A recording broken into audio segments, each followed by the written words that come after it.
Good morning, all of you. Welcome to 3rd BSc Semester 5 students. Lecture 2.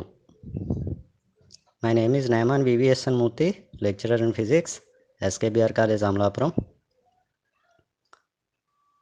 Last class lo introduction class చెప్పుకున్నాం paper 5A. ఈరోజు topic electric charge and Coulomb's law for 3rd BSc Semester 5 students studying under Adikavi Nannaya University Rajamahendravaram.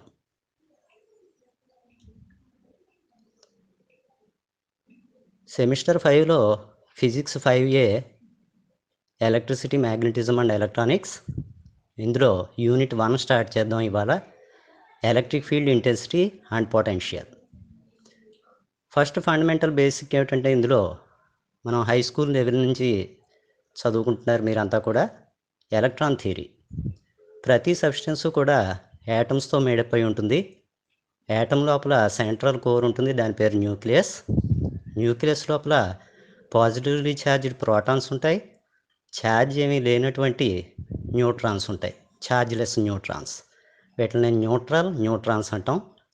అలాగే negatively charged electrons nucleus చుట్టూవారా revolve అవుతూ ఉంటాయి. Nucleus లోపల ఉన్న protons number కానీ, nucleus బయట తిరుగుతున్న ఎలక్ట్రాన్స్ నెంబర్ కానీ ఈక్వల్గా ఉంటుంది. దీన్ని అటామిక్ నెంబర్ అని పిలుస్తాం. So according to electron theory, every substance is made up of atoms.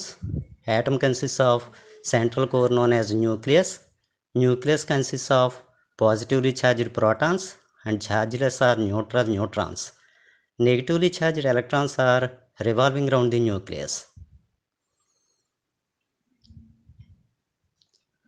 So next concept basic మనం నేర్చుకోవాల్సింది ఎలక్ట్రిఫికేషన్. మనం ఉంగరాల్లో పచ్చరాయి అని వేసుకుంటాం, దాన్ని యాంబర్ అని పిలుస్తాం. ఈ యాంబర్ని ఊల్తో రబ్ చేసిన, అలాగే గ్లాస్ రాడ్ తీసుకుని సిల్క్తో రబ్ చేసిన వాటికి చిన్న చిన్న పేపర్ పీసెస్ని అట్రాక్ట్ చేసే ప్రాపర్టీ వస్తుంది. ఆ ప్రాపర్టీ పేరు ఎలక్ట్రిఫికేషన్. ఇందులో ఏమిటవుతుందంటే, ఒక బాడీకి పాజిటివ్ ఛార్జ్ వస్తుంది, రెండో బాడీకి నెగిటివ్ ఛార్జ్ వస్తుంది. ఈ ఎలక్ట్రిఫికేషన్లో 2 టైప్స్ ఉంటాయి: electrification by friction, electrification by contact. Electrification by friction అంటే మనం పైన చెప్పుకున్న ఎగ్జాంపుల్, ఒక బాడీని ఇంకో బాడీతో రబ్ చేయడం. ఎలక్ట్రిఫికేషన్ బై కాంటాక్ట్ అంటే ఒక ఛార్జ్డ్ బాడీని అన్ఛార్జ్డ్ బాడీతో కాంటాక్ట్లో పెడితే దీని ఛార్జ్ దానికి ట్రాన్స్ఫర్ జరుగుతుంది. దాన్ని ఎలక్ట్రిఫికేషన్ బై కాంటాక్ట్ అంటాం. పాజిటివ్ ఛార్జ్ని డెఫిషియన్సీ ఆఫ్ ఎలక్ట్రాన్స్ అని డిఫైన్ చేశారు. అలాగే నెగిటివ్ ఛార్జ్ని ఎక్సెస్ ఆఫ్ ఎలక్ట్రాన్స్ అని డిఫైన్ చేశారు. సో ఎలక్ట్రిఫికేషన్ కాన్సెప్ట్కి వస్తే, when amber is rubbed with wool or glass rod is rubbed with silk, they acquire the property of attracting lighter bodies such as pieces of paper. This process is known as electrification. In this process, one body acquires positive charge and the second body acquires equal amount of negative charge. There are 2 types of electrification, namely electrification by friction and electrification by contact. In general, positive charge means deficiency of electrons in an atom and negative charge means excess of electrons in an atom. ఒక యాటంలో ఎలక్ట్రాన్ని remove చేసేస్తే అక్కడ positive charge మిగులుతుంది. అంచేత positive charge అంటే deficiency of electrons. అలాగే negative charge అంటే ఒక electron add చేస్తాం, excess of electrons. Next concept is electric charge.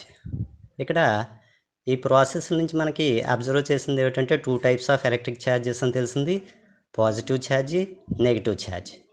2 positive కానీ 2 నెగిటివ్ కానీ తీసుకుంటే వాటిని లైక్ ఛార్జెస్ అని పిలుస్తాం.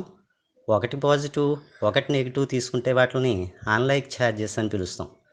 వీటి నుంచి అబ్జర్వ్ చేసింది ఏమిటంటే, లైక్ ఛార్జెస్ ఎప్పుడూ కూడా రిపెల్ చేసుకుంటాయి, అన్లైక్ ఛార్జెస్ ఎప్పుడూ కూడా అట్రాక్ట్ చేసుకుంటాయి.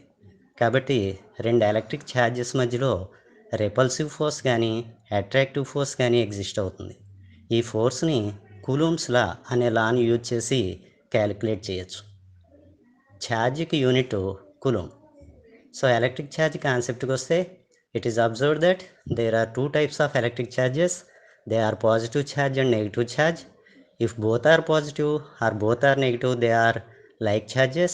If one is positive and another one is negative, they are unlike charges. It is observed that like charges always repel each other, unlike charges always attract each other. Hence, there exists either repulsive force or attractive force between any two electric charges. This force can be explained and calculated using Coulomb's law. The unit of electric charge is Coulomb. So ఫైనల్గా Coulomb's law use చేసి electric charges మధ్యలో force of attraction కానీ force of repulsion కానీ ఎంత ఉంటుంది అన్నది calculate చేయొచ్చు మనం.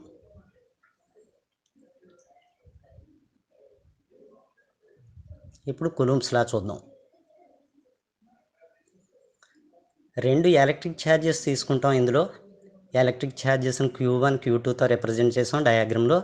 ఈ రెండిటిని ఎయిర్లో కానీ వ్యాక్యూమ్లో కానీ ఆర్ డిస్టెన్స్లో సెపరేట్ చేసాం. సో ఈ రెండిట్లకి మధ్య force of attraction or repulsion ఎలా ఉంటుంది అనేది కూలూమ్స్లా చెప్తుంది. Q1 Q2ల ప్రోడక్ట్కి ఈ force of attraction or repulsion అనేది డైరెక్ట్లీ ప్రపోర్షనల్గా ఉంటుంది. స్క్వేర్ ఆఫ్ ది డిస్టెన్స్కి ఇన్వర్స్లీ ప్రపోర్షనల్గా ఉంటుంది. ఈ రెండిటిని కలిపి కూలూమ్స్లా అంటాం. So it states that the force of attraction or repulsion between any two electric charges is directly proportional to the product of the magnitude of the two charges and inversely proportional to square of the distance between the two charges. So F proportional to Q1 Q2 and F proportional to 1 by R square.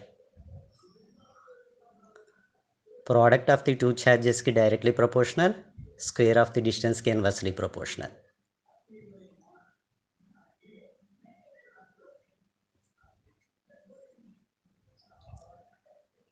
So ఈ రెండు కండిషన్స్ని club చేస్తే next స్టెప్లో మనకి force of attraction or repulsion F అనేది ఎలా ఉంటుంది అనేది తెలుస్తుంది.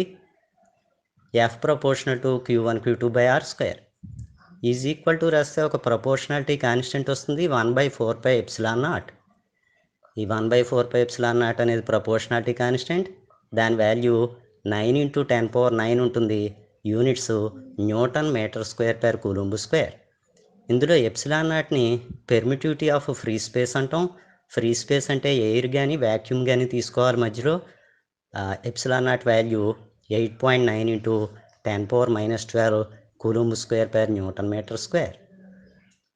So F proportional to Q1 Q2 by R square, F is equal to 1/4πε0 into Q1 Q2 by R square. 1/4πε0 is the proportionality constant and its value is 9 × 10⁹ Newton meter square per Coulomb square. ε0 is known as permittivity of free space, air or vacuum, and its value is 8.9 × 10⁻⁻12 Coulomb square per Newton meter square. So we will meet again in the next class with another topic. Thank you all. మీకు ఈ channel నచ్చితే like చేయండి, share చేయండి, subscribe చేయండి.